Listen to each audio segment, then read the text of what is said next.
All right, the closure of the Murtala Mohammed International Airport and the Abuja Airport comes into effect at 11 p.m. tonight.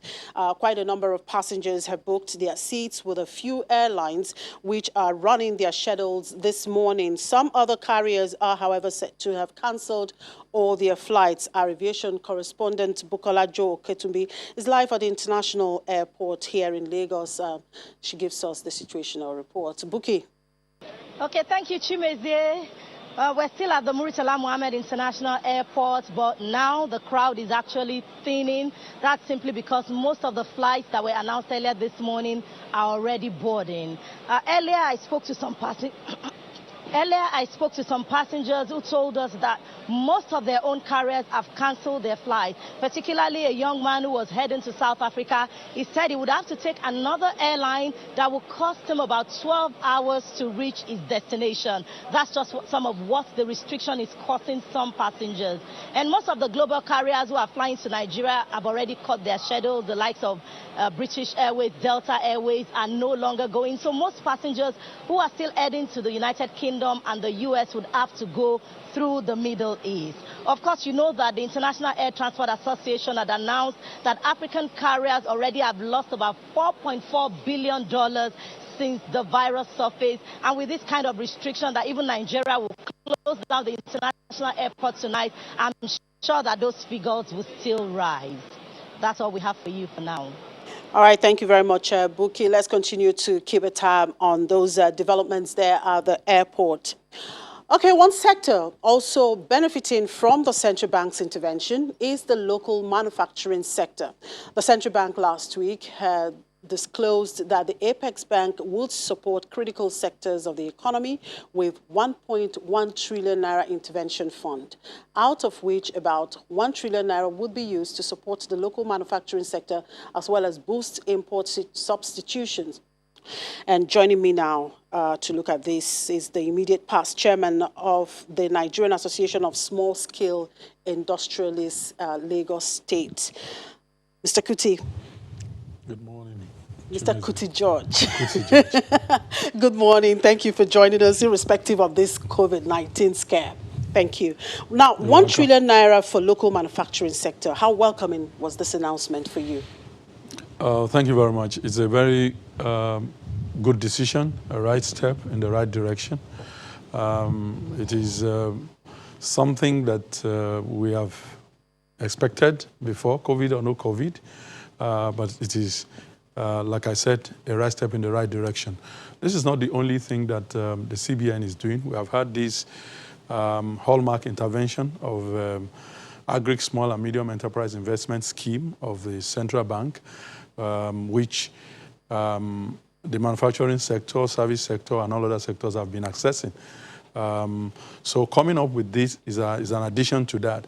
And it is not only the 1 trillion naira that is expected to boost manufacturing in Nigeria. There are also some other aspects, that the CBN introduced, like extending the moratorium, on the loans that are given to MSMEs in the country, by 1 full year. This is expected to give respite, to borrowers. Now, in what ways do you think this will impact the sector? Are we likely, to see an improvement in capacity utilization? Oh, certainly. Though the manufacturing sector is faced with so many challenges, funding remains a very critical one. And when that is taken care of, it will actually, affect capacity. How this will impact is, one, it will enable the manufacturing sector, to improve on their technology by acquiring, new machines, new equipment that will improve their production processes. When production processes are improved, it means that output will increase. And when output increases, employment will also, be generated. Now, manufacturing sector contribution is still less than, 10% despite all the intervention fund that you just mentioned. Why so? It was so because, one, a lot of the interventions were being paid lip services to. I remember in one of the meetings we had with the government several months ago, we complained, on the fact that there are so many windows that are created, but the windows were not opening. The windows were just there, to put it in simple terms. But now, the windows have begun to open. Because one thing is for you to have intervention funds. Another thing is for the people you created it for to be able to access it. And so the level of accessibility has been very low. But with the introduction of NIRSA microfinance into the landscape of the CBN AXMI's intervention, it has changed. All that people need to do now is to register online, attend a training, prepare a business plan online, and then you are called for interview. And so many of our members have accessed that.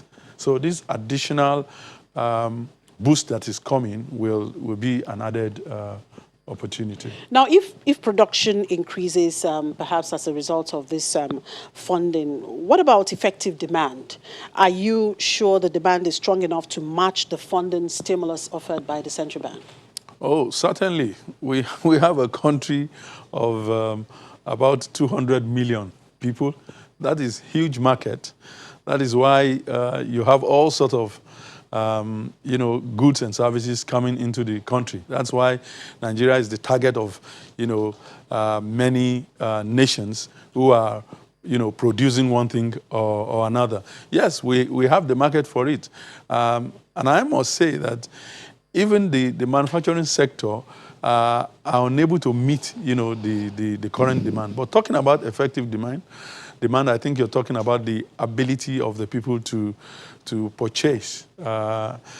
Yes, for as long as we have, we're manufacturing, necessary things, people will demand them. They will now, what kind of, policy environment would you like to see to rapidly promote industrialization?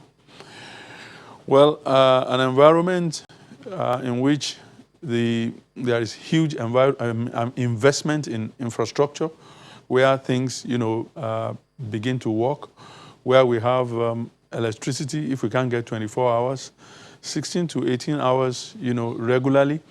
That will improve production, will greatly reduce the cost of production, which inevitably affect, prices of goods.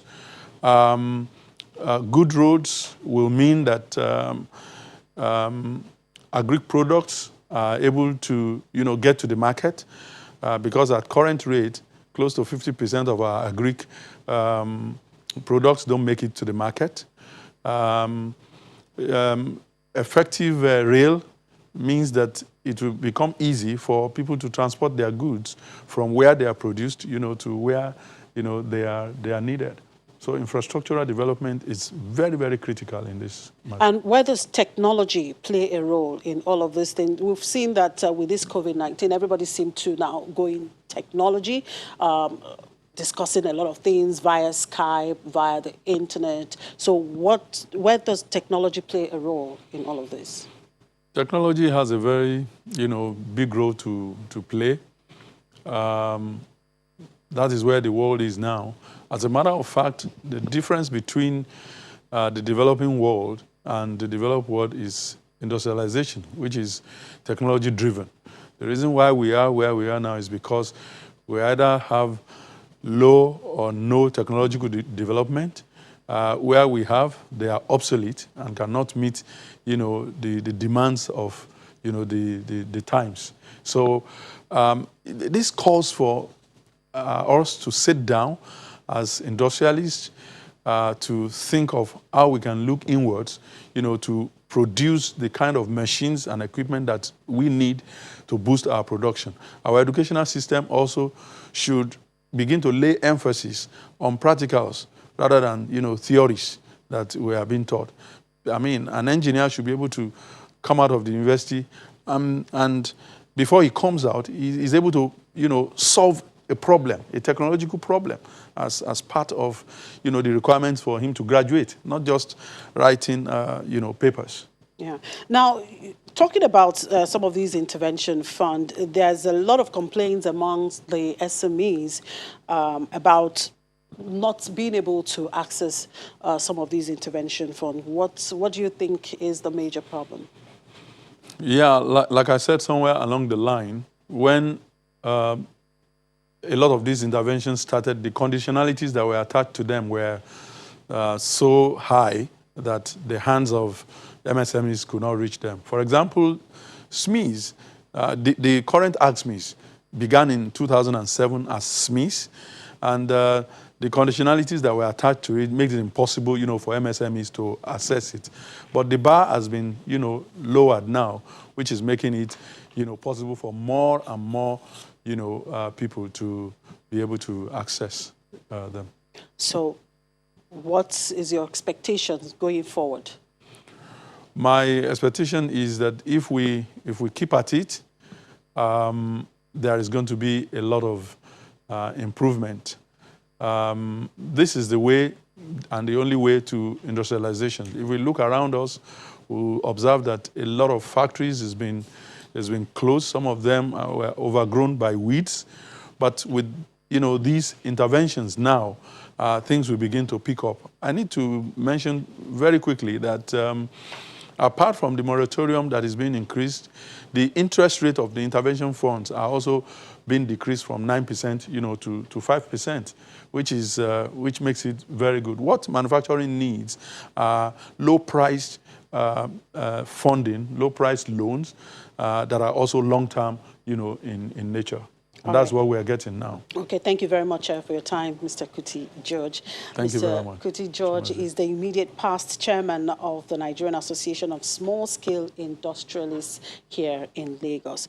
Okay, let's do a quick crossover to the Nigerian Stock Exchange. Of course, last week we saw stocks suffering another week of losses as worries deepened about the impact of the coronavirus outbreak, and oil prices falling to about 17-year low during the week. Let's get the numbers from Temple. Good morning, Temple. Good morning, Chimizo. Thanks a great deal for this opportunity. So yes, last week we actually saw a serious dip in the market, down by some 2.35% for equities now. And of course, if you look at the year-to-date and month-to-date expansion, we've worsened to some 17.3% in terms of year-to-date and 15.3% in terms of the month-to-date losses that we're recording in the market. Activity level compared to what we saw last week was mild. We had some 2.804 billion units of shares traded last week. And of course, the value of those transactions is put at 32 billion naira. In total, we saw some 31,715 deals compared to 40-something thousand that we saw in the preceding week. But if you look at the sectoral performance, we saw the losses in consumer goods sector and of course the industrial goods sector totally outweighing the gains that we saw around the banking segment of the market, the insurance side of things, and of course the oil and gas segment of the market. Given the losses that we saw on Nestle PLC, which is down by 7.13% week on week, the market ended with this level of margin that we saw. And of course, industrial goods segment of the market was weighed down by the losses of 15.23% that we saw on Dangote Cement, even though Dangote Cement made a bit of a comeback on Friday specifically. But this new week, we'll continue to watch to see what happens in that space. In terms of the other sectors, the banking segment, we saw a bit of a revamp in that sector. A lot of investors, renewed their interest in quite a number of the stocks there, except for the likes of Stanbic IBTC, which is down by 9.5%, and UBA down by 18.7%. Now, UBA, we understand, has now announced postponement of its AGM. Its annual general meeting that was meant to hold this Friday. It's been postponed indefinitely, and of course, all other companies connected to UBA have also announced some kind of a postponement. So oil and gas, yes, we saw a bit of a change in PMS price from 145 naira per liter to 125 naira per liter. Quite a number of investors checked that and used that to now bet on the oil and gas sector for last week. It was one of the reasons that we saw a bit of a revamp in that space last week. Energy stocks now, if you look at the numbers that we track, quite a number of them remained unchanged for the weekend performance. You see corn oil remains the same. Adova has now dropped to 13 naira 80 kobo, and of course quite a number of decline. Ethanol oil PLC is about the only segment that experienced some kind of a push-up last week. The uptick was 7.66%, and that's because some investors are betting that this particular company will be able to release some dividends, for the year ended 2019. That's what we're saying. NASD was down last week, down some 42%. Volume of transaction was down by some 91%, even though that platform has now announced that its staffers are going to be working from home. They're currently executing the BCP model in that space. Via a statement that was issued last week, the platform actually explained that things will go on as usual, but a lot of all the staff, senior level down to the lower class in that space, will be working from home going forward this week. And for the fixed income space, we see that yields on the bond side of the market continue to experience some recovery. We see compression of some 5 basis points week on week across the benchmark curve. On Friday alone, these numbers that you have, appear to have attracted the interest of investors. For the treasury bill space, not so much of things there. We saw some slight sell-off on that space. Yields expanded by an average of 308 basis points as investors continue to show interest in the short end of the curve for the open market operations, in spite of the sell-offs that we're seeing and offerings that are coming at the longer end of the curve from FPIs, but couldn't get a match from local investors. Chimeze. Thank you, Temple. And to the debt and currency market, Bosu Obembe, fixed income dealer with Access Bank PLC, joins us from the FMDQ market, please. Thank you very much for joining us, Bosu. Thank you, Chimeze. Thank you for having me. All right, let's start from the currency market. Has the Naira adjustment taken effect now? What is the Naira trading at the INE window? So at the INE window today, market has been pretty quiet, but given the harmonization that we saw over the weekend, so INE is trading at 380 levels. Even before the rate harmonization, what we've seen in the INE, like on Wednesday, we traded at 381.5. So the adjustment to 380 level by the central bank wasn't something that came as a shock. So currently the market is quiet, but we're seeing transaction at 381, 382 levels. And Governor says it's not a devaluation, it's an adjustment. What do you traders call the move? Just like the central bank has said, is a harmonization of rates. So what they've tried to do is, because the high-end market has been trading at the high level, even before the movement to the 380 level. So we'll be doing traction at 376, 380 levels. If you actually want to get those flow from the remittance guys, you need to actually quote a higher rate. So, and what I think they've done is just to reduce the arbitrage. So because you've seen people moving money from the parallel market and trying to come to the high-end window to sell at higher level. So, but with this harmonization, so we see most of the guys, instead of them having to sell their flows through the unofficial market, so they will. The 380 is quite attractive for them to actually come and sell the fund. So we expect this to actually at least encourage more flows from the offshore guys, the remittance guys. Now let's look at the debt market. How are investors there responding to the CBN's measures so far? And how will the market likely trade the outcome of the MPC this week? Last week, market was a bit that mixed sentiment. Today, we expect a quiet market because the expectation is CBN is going to the MPC. That will be a reduction in rate. So this already is been factored into the pricing in the HOMO space.